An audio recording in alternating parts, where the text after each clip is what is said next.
guys, saya Anissa Patricia dan teman-teman saya dari kelompok 6 Sosiologi Komunikasi hari ini akan membahas tentang fenomena asosiatif dan disosiatif pada masyarakat cyber. Sebelumnya, teman-teman tahu nggak apa itu masyarakat cyber? Jadi, pengertian masyarakat cyber atau masyarakat maya adalah sekelompok sosial terorganisasi yang tidak dapat dirasakan secara langsung oleh indera manusia, akan tetapi dapat disaksikan maupun dirasakan sebagai sebuah realitas. Nah, dunia cyber sekarang itu melahirkan berbagai macam komponen, yaitu salah satunya tadi masyarakat cyber.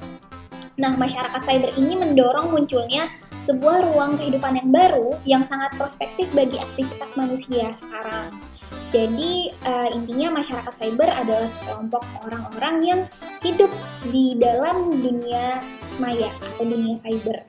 Masyarakat cyber kini umumnya disebut dengan istilah netizen. Gitu, guys. Halo, perkenalkan nama saya Muhammad Yandi Alisar dan saya di sini akan menjelaskan tentang mengenai fenomena asosiatif dan disosiatif. Pada dasarnya, fenomena asosiatif ialah fenomena yang mengarah bagaimana individu menyatukan hubungan mereka sehingga mencapai suatu keharmonisan.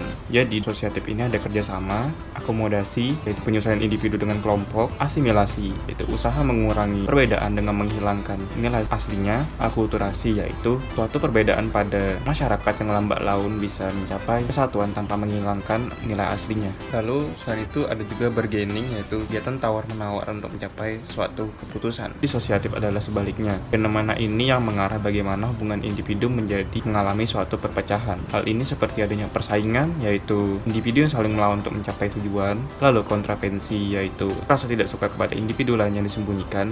Dan yang terakhir yaitu konflik, yaitu persaingan yang bahkan meliputi tindak kekerasan. Dalam masyarakat cyber atau masyarakat dunia maya, di mana mereka berinteraksi dengan perangkat canggih seperti komputer, laptop, ponsel pintar, dan lain sebagainya, dengan dukungan internet juga.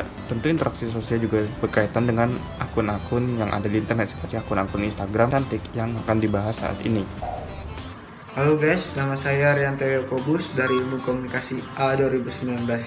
Di sini saya akan mendeskripsikan akun Instagram UI Cantik dan UGM Cantik.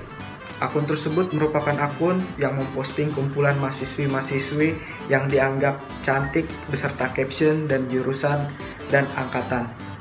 Akun-akun ini sangat menarik perhatian, selain itu bisa jadi salah satu cara untuk memikat banyak anak SMA untuk bisa bergabung ke dalam universitas tersebut.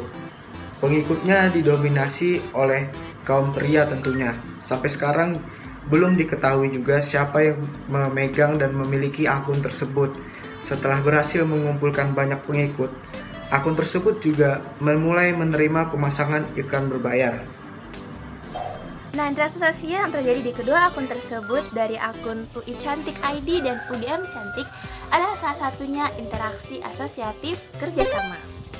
Nah, dari yang kita ketahui ini, interaksi asosiatif itu ada berbagai macam ya. Tadi kita udah tahu ada bargaining, akomodasi, akulturasi, asimilasi, dan kerjasama. Nah, jenis interaksi asosiatif yang ada di kedua akun tersebut contohnya adalah asosiatif kerjasama melalui aktivitas endorsement dan aktivitas paid promote. Nah, aktivitas paid promote dan endorsement ini adalah aktivitas dengan mempromosikan barang atau jasa dengan menggunakan akun sosial media influencer yang memiliki followers dan engagement yang tinggi. Nah, prinsipnya tuh sama aja sih kayak masang iklan di lapak orang.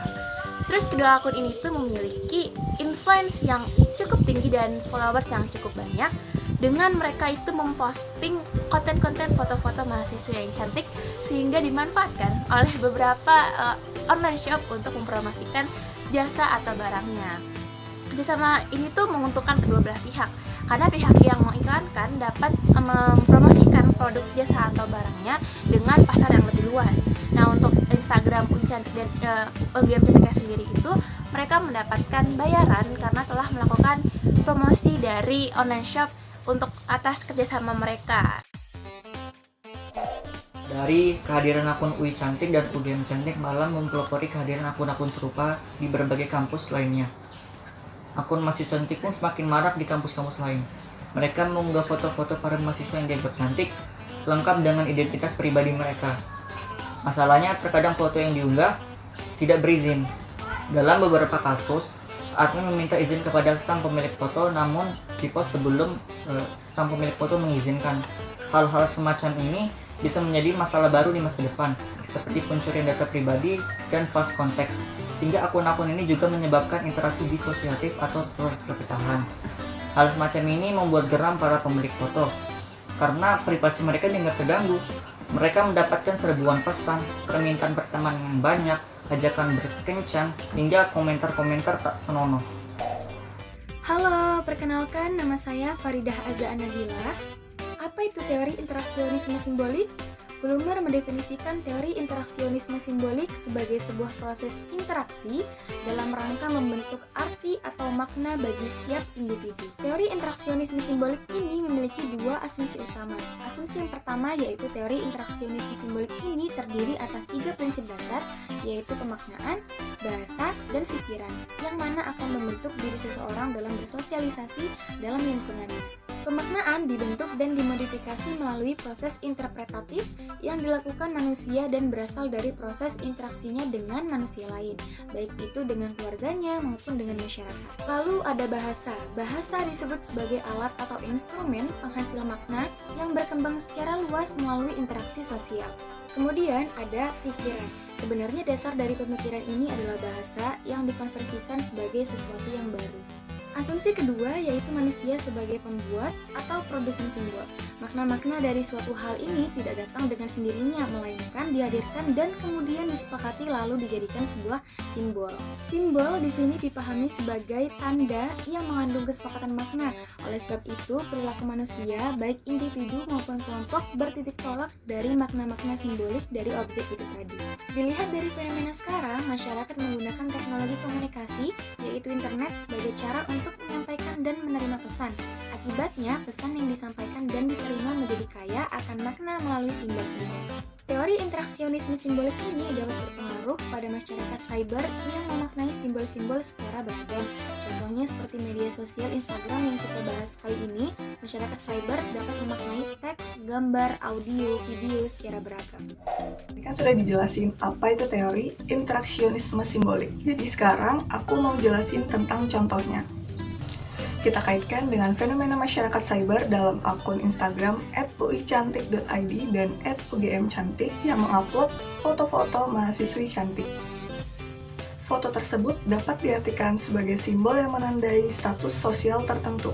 Kaitannya dengan teori interaksionisme simbolik, yaitu ada pada pemahaman orang-orang yang melihat foto-foto yang ada di akun tersebut, berarti orang-orang yang di-approve punya wajah cantik atau good looking. Jadi pemaknaannya adalah kalau foto seseorang sudah diupload di akun tersebut, berarti mereka memenuhi standar kecantikan yang sudah ditetapkan. Dan setiap orang yang melihat postingan dari akun tersebut, mereka memaknai dalam pikiran mereka dan sudah tertanam bahwa foto-foto yang terpajang di akun tersebut hanya orang-orang yang cantik saja. Teori interaksionisme simbolik melihat realitas sebagai konstruksi sosial yang dibentuk melalui proses interaksi yang terus berlangsung.